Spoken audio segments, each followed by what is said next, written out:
మా ప్రభువైన యేసుక్రీస్తు నామమున మేలుదన్న శుభవందనాలు. ఈరోజు దేవుని వాగ్దానము యెషయా గ్రంథం 60వ అధ్యాయము 15వ వచనము. నిన్ను విశ్వసించబడినట్టు దేశింపబడినట్టు ఎవడని నేను నీ మార్గం దాటిపోవట్లేదు. నేను స్వభాసముగాను బహుతరంలో సంతోషకరంగా చేసేదను అనే వాగ్దానం పరిశుద్ధాత్మ అర్ధరాత్రులు లేసి ప్రార్థన చేసి వేసుతులు తెలిసి మరలా ప్రార్థన చేసి దేవుడు అన్నప్పుడు దేవుడు ఈ వాగ్దానం చేయించాడు. వెంటనే షార్ట్ చూడండి ఇక్కడ అవునండి. నేనైతే మరి బైబిల్ పూర్తిగా రాసేదానమాట. దేవుడి అంత కృప వలన 3 సంవత్సరాలు పట్టిందనమాట. అంటే స్కూల్కి వెళ్ళి వచ్చి రాసేదాన్ని అనమాట. సాయంత్రం పూట అనమాట. అయితే మరి ఇంకా మనసు త్యాగం చేస్తున్నాము. ఇంకా మధ్యాహ్నం రాత్రికాల సమయంలో రాత్రికాలం సారం చేస్తాను. రోజు 2 సార్లు చేస్తాను. సుతియాగం 1000 స్తుతులు చెల్లిస్తామన్నమాట. తర్వాత దేవుడు మళ్ళీ అర్ధరాత్రి లేసి ప్రార్థన చేస్తాను. ఇంకా ఉదయకాలం సాయంత్రకాలం ప్రార్థన చేస్తాము. ఇంకా బైబిల్ చదువుతున్నాం కాబట్టి దేవుడు మనని స్వాభావికంగాను బహుతర సంతోషంగానే చేస్తాను అంటున్నారన్నమాట. ఇంకా యెహోవా నేను నీకు రక్షకుడని అంటున్నారు.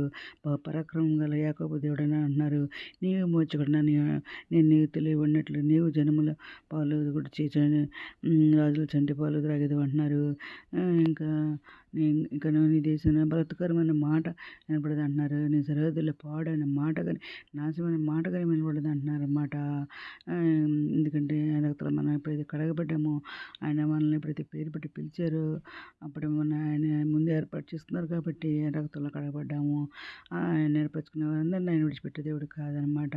ఆయన రక్తంలో కడిగబడ్డప్పుడు తర్వాత కడిగినాక మరి ఆయన బిడ్డగా చేసుకున్నారనమాట. అప్పటి నుంచి కూడా మనం ఆయన బిడ్డలు అయిపోయాం అనమాట. రక్తంలో కడగబడినప్పుడు ఆ రక్తంలో ఎప్పుడు కడగబడతామంటే మన దోషాలు అపరాధాలు పాపాలు అతిక్రమాలన్నీ మనం ఒప్పుకొని విడిచిపెట్టితే ఆయన మరి నమ్మదగిన దేవుడు. ఆయన రక్తంలో మనం కడుగుతాడు. ఆయన బిడ్డగా చేసుకునే దేవుడు మన దేవుడు వదిలిపెట్టి దేవుడు కాదు. మన దేవుడు ఏదైనా ఇచ్చి దేవుడు మన దేవుడు అనమాట. ఆరోగ్యంగా ఉండి ఆరోగ్యం ఇచ్చి దేవుడు, ఐశ్వర్యంగా ఐశ్వర్యించే దేవుడు, గంత ఇచ్చే దేవుడు మన దేవుడు అనమాట. ఇప్పుడు మన దేశం పౌరుని మాట వినపడదు అంటున్నారు. రక్షణ నీకు ప్రాకారంలో ప్రఖ్యాతి నీ గుమ్మల్ని నువ్వు చెప్పుకుంటావు అంటున్నారు. ఇక మీదట పగల సూర్యుని నీ ప్రకాశం నీకు వెలుగుగా ఉండదు అంటున్నారు. నీకు వెలుగుచుటకై చంద్రుడు ఇకను ప్రకాశింపడు అంటున్నారు. యెహోవాయే నీకు నిత్యమైన వెలుగుగా ఉంటారంటున్నారు. నీ దేవుడు నీకు భూషణముగాను ఉంటారంటున్నారు. నీ సూర్యుడు ఇంకా అస్తమింపుడు, నీ చంద్రుడు నీకు క్షీణింపుడు. యెహోవాయే నీకు నిత్యమైన వెలుగుగా ఉంటారంటున్నారు. నీ దుఃఖము సమాప్తములుగా అంటున్నారు. నీ జనులందరూ నీతివంతులై ఉంటారంటున్నారు.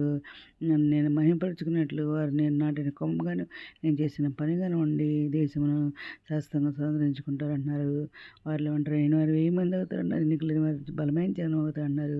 ఏమన్నా నేను తగిన కాలమైన ఈ కార్యం త్వరపెట్టుచున్నాను అంటే దేవుడు మాట్లాడుతున్నారు అనమాట. ఆయన కృప మా దేశం బట్టి మనం ఆయన కడబడిన వారం కాబట్టి భయపడుతున్నారు. నేను దేవుడైన నన్ను దిగులు పడదు, నేను బలపడుతున్న సహాయం చేయని నేనే అంటున్నారు అనమాట. నీ ప్రకారంలో క్షేమం ఉంటుంది, మీ నగరంలో అపాయం రాదంటున్నారు. ఆకాశం భూమి గతించిన కానీ నా మాటలు ఏమాత్రం కదేమో అన్నారు. భయపడకుండా నిబ్బరంగా ధైర్యంగా ఉండమంటున్నారు అనమాట.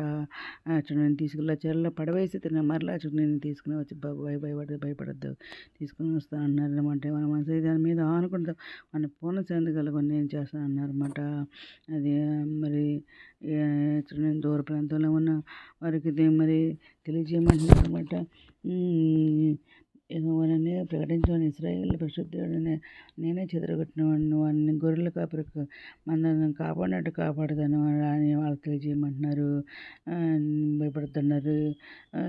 మరలా ఇక్కడ నీ దేశాన్ని నేను తీసుకొస్తానన్నారు. రేషన్ తీసుకెళ్ళి పడేసిన చెరలో మరలా ఇంకా తీసుకొస్తానన్నారు. భయపడుతున్నారు. ప్రభుని సెలవు వచ్చింది మనకు మీరు బ్రతికినట్లు మీరు జీవాత్త నేను రప్పిస్తానన్నారు. ఆరోగ్యం ఇచ్చే దేవుడు మన దేవుడు, ఐశ్వర్యం ఇచ్చే దేవుడు మన దేవుడు అనమాట. ఘనత ఐశ్వర్యం గొప్పతనం ఆయన వల్లనే కలుగుతుంది. సమస్తం ఏలువాడు అనమాట. బలమందు విరాకమందును ఆయన దానాలు అనమాట. హెచ్చించేవాడు ఆయనే, బలమిచ్చేవాడు కూడా ఆయనే అనమాట. భయపడుతున్నారు. దేవునికి మా దేశం బట్టి ప్రియ రక్తం వల్ల మనకు ఎప్పుడైతే విమోచనం కలిగిందో మన అపరాధ క్షమాపణ కలిగి ఉంది అంటున్నారు. లోకం దాన్ని ఆశ గతించిపోద్దు కానీ దేవుని చిత్తం జరిగించి నిరంతరం నిలుస్తారు అన్నారు. నేను సభసంగం సంతోషంగా నేను చేస్తాను, భయపడద్దని ఏదైనా మాట్లాడండి. ఇది నాకు అందరి చేతులు అనుకుంటే ఈరోజు మనం ప్రార్థన చేసుకుందాం. మౌనద్ర సరసమందర ఘనమైన మనకి ఎలా తీసుకొస్తున్నాదండి. అందమైన ప్రపంచం ప్రతి ఒక్క పేరు ఏం చేసుకోండి. ప్రతి ఒక్క బిడ్డ అసలు తిట్టిన అక్కడ కోరికలు వచ్చించండి. బిడ్డలు మంచి విద్య చేయట్లో ఉద్యోగాలు తెచ్చండి. ఆర్థిక పరిస్థితి నడిపారు ఆర్థిక సాయం తెచ్చండి. ఆరోగ్యం స్వస్పర్శండి వేదనతో ఆలోచన లేవుతండి. రక్షణ వరకు రక్షణ దయచండి. మీతో రాని మీరు క్షణం మీద వెంటకు చెప్పినప్పుడు నుండి భాగం దయచేయమని మా ప్రభు పేరు యేసుక్రీస్తు పరిశుద్ధమైన అడివిడిగా ప్రతిస్తాం కదండి. ఆమేన్. మీ అనుదిన ప్రార్థనలో మా కుటుంబాన్ని కూడా జ్ఞాపకం చేసుకోమని మనవి చేసుకుంటున్నాను. ప్రభు సేవలో మీ సహోదరి. God bless you.